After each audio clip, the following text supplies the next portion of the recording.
Hello, nice to see here in Tallinn so many active and interested people from business communities and from many organizations to discuss here the issues connected with diversity.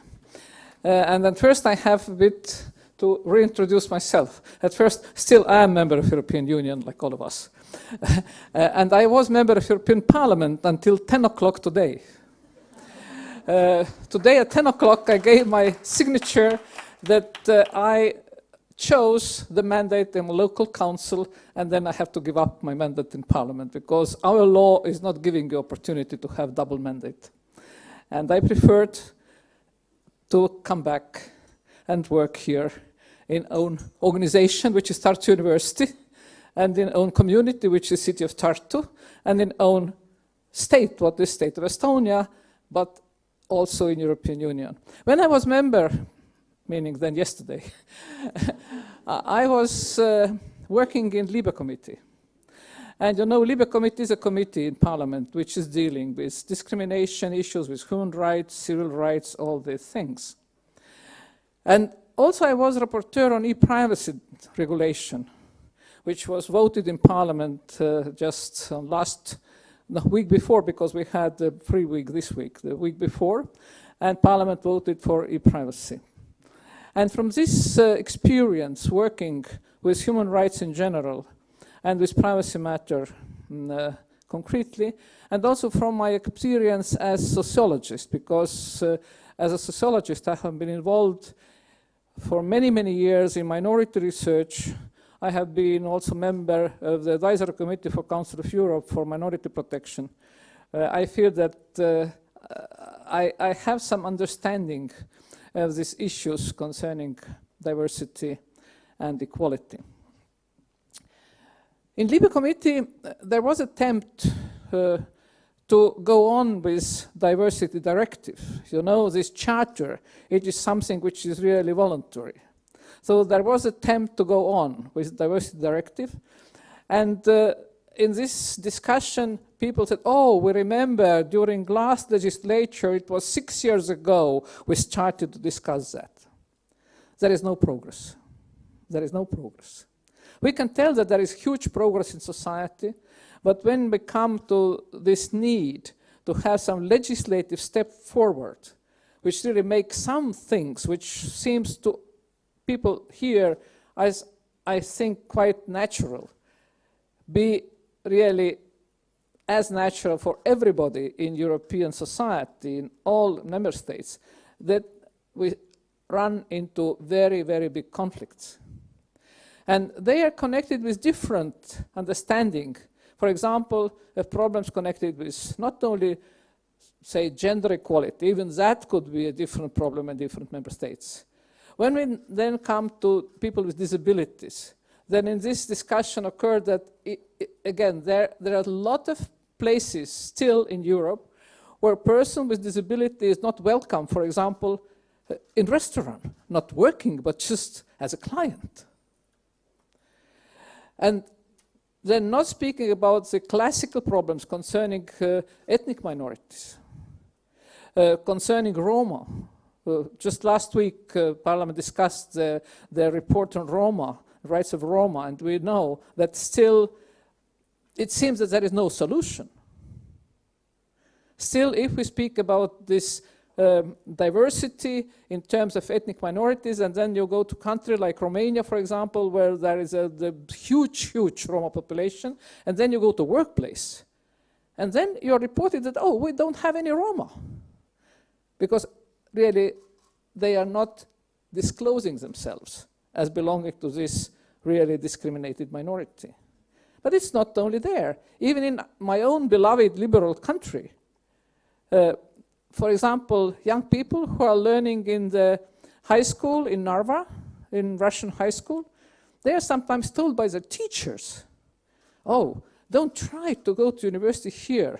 You will not have this opportunity like Estonians, which is really not true. I can tell you, being from university and going to these kids and explaining them. But teachers sometimes say that, oh, don't try. You are not part of majority, then you could be discriminated. Dealing with e-privacy, And data protection of personal data. There is a specific category of sensitive personal data. And these sensitive personal data are those who are most protected. What they are: gender, ethnicity, sexual orientation, health, belonging to trade unions, by the way, religious and philosophical views.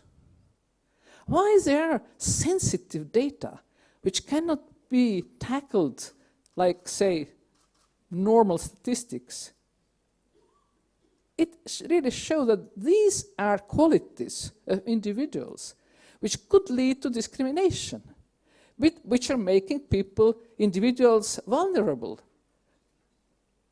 Looking from other side, it means that in society as such, the normalcy is discrimination.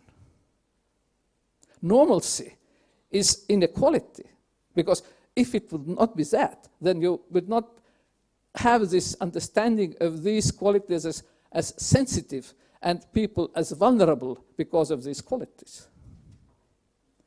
And in this sense, I very much agree what our minister just now was speaking about, this mainstreaming, so social mainstreaming, culture mainstreaming. Now, when we come to the topic today about the role of organization and specifically the role of leadership in organization, tackling these issues, then we always have to see organization as a middle level. Because from one side, each and every organization belongs to society and culture. All those norms, all those normalcies, all those prejudices, all they are really coming in organizations through people who are working there, through the rules which are taken there for granted, and so on. And from other side, organization is also under, say, pressure, influence from the bottom line, because there are people with their families, with the neighborhoods, with their individual behavior, with all those relationships, prejudice, love and hate, which is going on there on the micro level. So what is then the role of organization? It is just reflecting what is going on outside from top down in society as big one, or from bottom up? Or is organization something which is actively changing or influencing as society, as individuals? We have very often issue of this kind when we speak about school. You know, there is two views on school as an institution. One is that school is just the place where kids learn something rational, to read, to learn, to compute foreign languages, geography, and so on. And the other view is school is something which is really forming the personality. It's education in this kind of classical sense. And very often in today's this rational and modern society, even teachers, they like to say, oh, we cannot do anything. School is just an organization. We are influenced what is going on in society. Kids are coming from families, so we cannot do anything with that. We have this material and we cannot change that. It is coming from elsewhere, from external, say, levels. The same could be said by employer. Oh, I cannot do anything. If I have this kind of people working here who, for example, don't like people from other ethnicities, or we have the male workers who think that there's no place for women in this profession, then what I can do? I cannot make any kind of choice here. I cannot filter my workers according to their views. So what's really then the role of organization? And here now, let's look from other side. Organization is not just organization. Organization is a working place. It's a place where people spend the biggest and most important part of their days. It's a place where people are acquiring their status among other people. It's a place where people feel satisfaction or dissatisfaction, not only because of their salary, but as our studies have shown, very, very important role is playing from the assessment of them as persons or the work by people with whom they're working, as by the leaders, but very much by co-workers. In this sense, really, organization as a workplace is this like a factory of statuses, opinions, feelings, convictions, everything. And in this role, it is important that the policy inside organization and leaders of organization really pursue certain, maybe more general values, not only value of making profit, because also very often in our young liberal society like in Estonia, we hear that, oh, the business organization is just for making profit.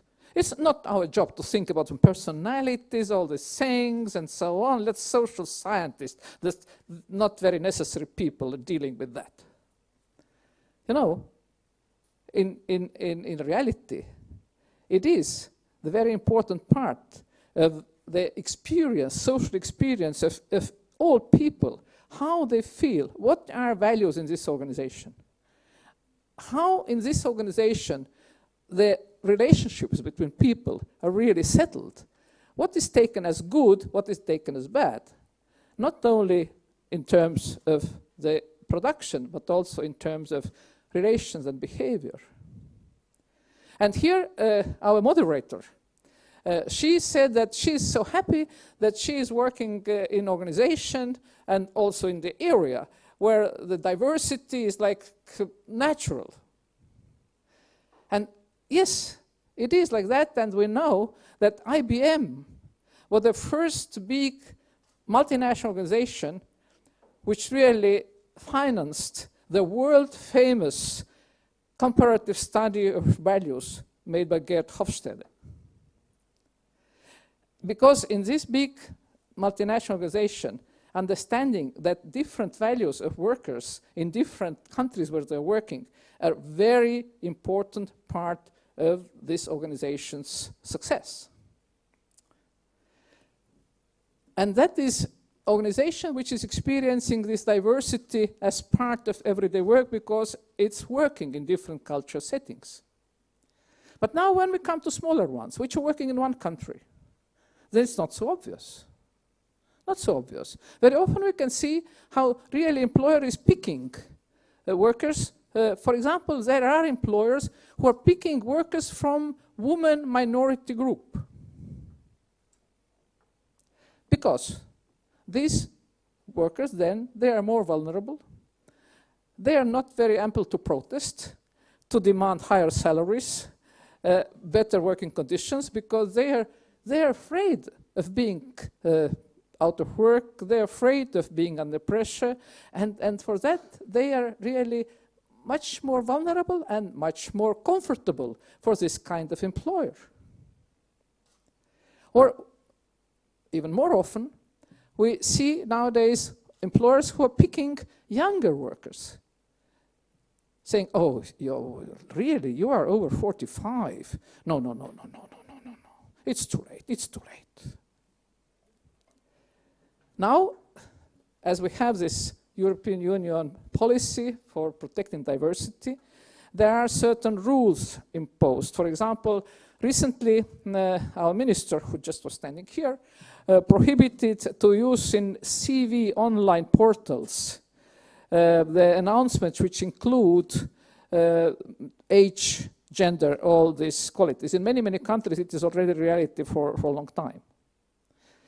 And hopefully it will help to, say, a bit change the situation and end with this kind of filtering. But even then, when we have diversity in this kind of formal way. There are people of different age working in the same place. There are people of different ethnicity, people of different beliefs. There could be people with disabilities and so on. Then we really come to the major problem. Because the major problem is not the formal rule. Formal rule could be on place. But major problem is about how people follow these rules. And do they follow these rules according to their inner conviction, to their inner belief and inner emotional attitude? Or do they follow them only if they are controlled and monitored and then try to do it just for kind of showcase? And here we come to this cultural issue. Here we come to the general atmosphere in society. We come to the media. We come to this kind of public opinion, public mentality. And unfortunately, when we compare public mentality, which was when this charter really was launched, with the situation we are today, I think we all could agree that the situation has become different and in many, many ways not better. And here we have this kind of shocking examples. If you take Brexit, the event which really is changing not only European Union, it's changing Europe. And we still don't know exactly how it is changing Europe. But what is obvious, that already in the very first moment of the shock, after we learned what was the result of the referendum in UK, I suppose many, many people felt that there is kind of moment of truth, and not very pleasant truth, which came out. And if I may, I can express my own personal, say, interpretation of this truth which came out. And maybe because I was in European Parliament every day working among people from 27 other countries, and listening to discussions which are not always translated, transmitted by radio and so on, but are going on between politicians from different countries. And I knew how different are really opinions and attitudes concerning also the different, say, countries and so on. Then for me, the first thing was, which came out from Brexit, that UK, even less than EU in general, but UK was less prepared to take seriously what was written in the founding papers, founding treaties of the EU. I mean here the principle of free movement of labor. Free movement of labor was okay when there were some people from Holland and some people from France coming to UK as engineers, or students coming from different countries. But when the Polish plumber arrived, where the thousands of people from Romania, Bulgaria, Lithuania, Estonia, and so on arrived, and came with this naive idea that they are welcome because they are now citizens of EU, and EU is a place, the space of free movement. Then it occurred that not for everybody in UK, but unfortunately not in other European member states also, the richer member states, it wasn't so much okay. And I suppose this is the first shock. That for me it was that the fundamental principle was very, very much nice on paper, but didn't work in reality, and gave this opposite effect. But now, let's now come further and look at the results in more, say, concrete way. And then we discovered, soon after the results were published, where were these areas in UK where the negative vote was in very big majority? These were these small towns and places where there was not so many incomers. There were people who didn't have diversity on the workplace, coming to our topic, who didn't have in reality this experience working together, but who have had it just from the media, just from the political campaigning, just from already some kind of politicized discussions. And if now we look further away to America, then we discover the same with the Trump elections. Again, people who were in most closed communities, most, in this sense, closed workplaces, were most eager to vote down more liberal, more open society and calling come back to old conservative closed situation.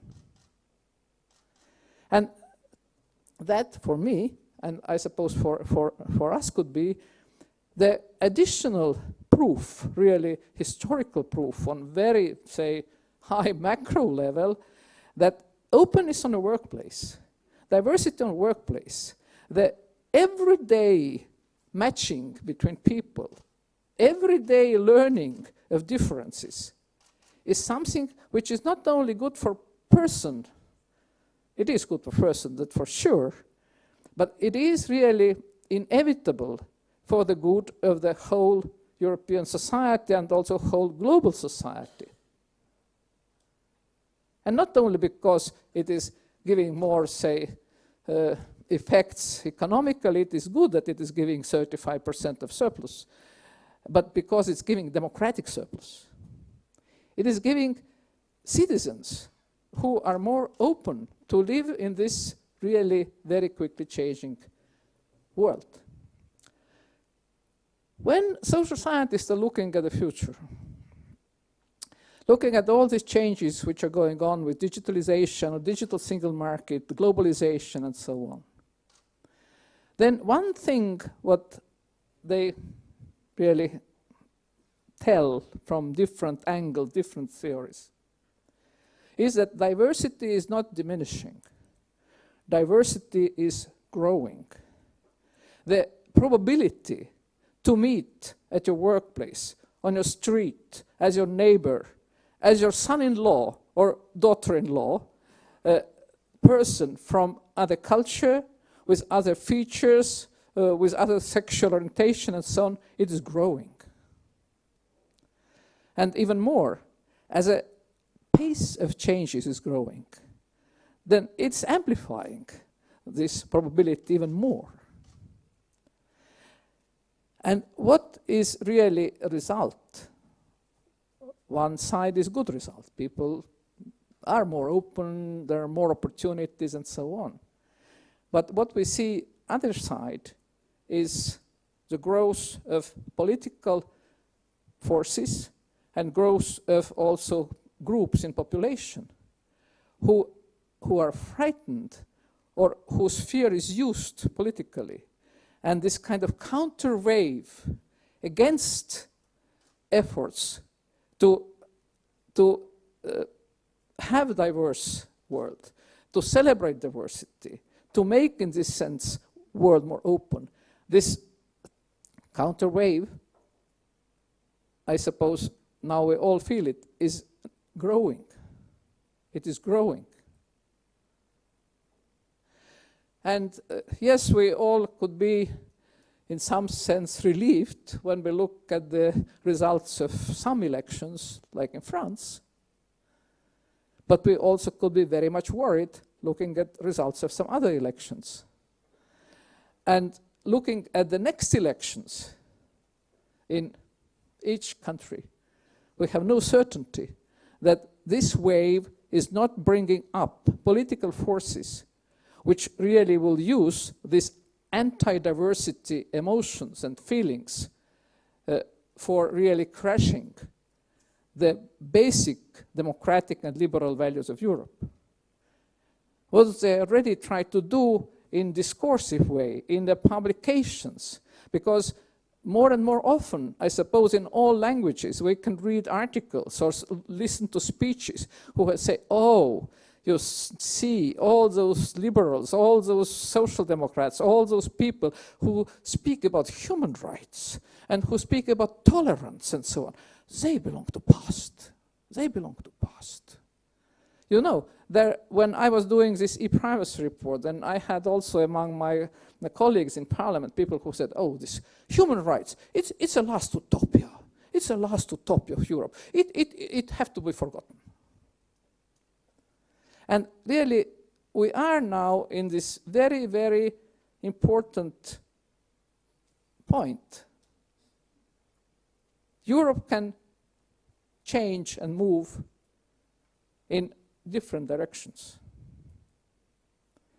And in order for Europe to be stabilized and resilient and going on in this direction of open and democratic Europe, I come back to that. It's not the responsibility we can leave on politicians, and it is not responsibility we can put just on shoulders of ordinary citizens only. Here, the important layer, really middle layer of organizations, workplaces, be it business organizations, be it public organizations, universities, and so on.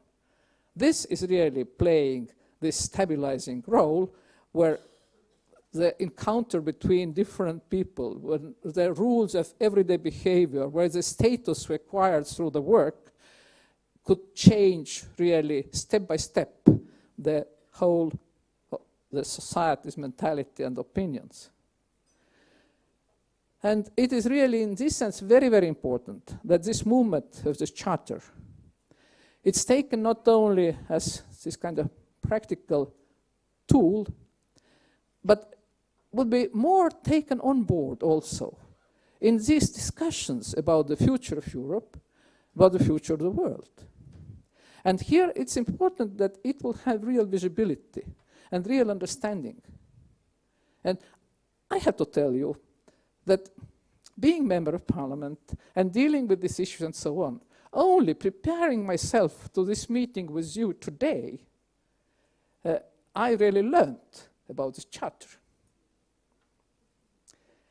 It is not a fact of the common knowledge, not at all. It could be looked at something, oh, you know, these European things.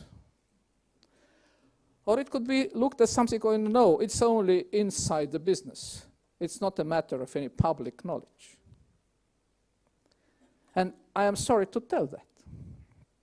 And I am deeply convinced that there could be ways to have more visibility and more public influence of this movement.